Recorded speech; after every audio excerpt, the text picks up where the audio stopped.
जिल्हा पोलीस दलाची भरती प्रक्रिया सुरू झाली असून जिल्ह्यातील 149 पदांसाठी 8,713 अर्ज प्राप्त झालेत। भरती प्रक्रिया अतिशय पारदर्शक व्हावी आणि डमी उमेदवार देऊन यंत्रणेची फसवणूक टाळण्यासाठी प्रथम बायोमेट्रिक फेस यंत्रणा वापरली जाणार आहे। या भरती प्रक्रियेसाठी पोलीस दलाची पूर्ण तयारी झाली आहे। पावसाळ्यामुळे मैदानी चाचणी झाली नाही तर उमेदवारांना पुढील तारीख दिली जाणार आहे।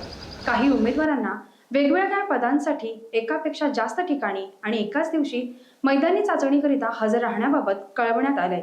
अशा उमेदवारांना दुसरी तारीख रत्नागिरी जिल्हा पोलीस दलाकडून दिली जाणार आहे।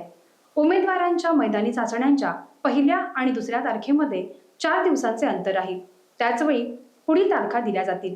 याशिवाय उमेदवारांना काही अडचण किंवा शंका असल्यास उमेदवारांनी पोलीस नियंत्रण कक्ष, व्हॉट्सॲप, दूरध्वनी आणि ईमेलद्वारे संपर्क साधावा, असं पोलीस अधीक्षक धनंजय कुलकर्णी यांनी म्हटलंय।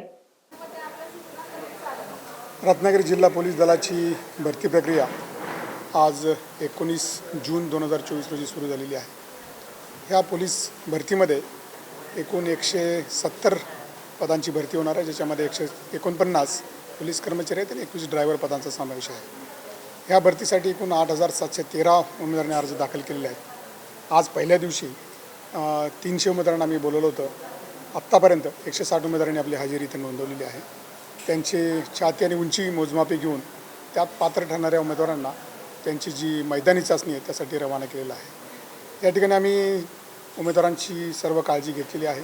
या ठिकाणी जर जास्तीचा पाऊस होणार असेल आणि मैदान जर योग्य नसेल त्यांना पुढील दिवशी त्या मैदानी चाचणी देण्याची मुभा ठेवलेली आहे आणि त्याचा योग्य निर्णय पोलीस प्रशासन घेत आहे।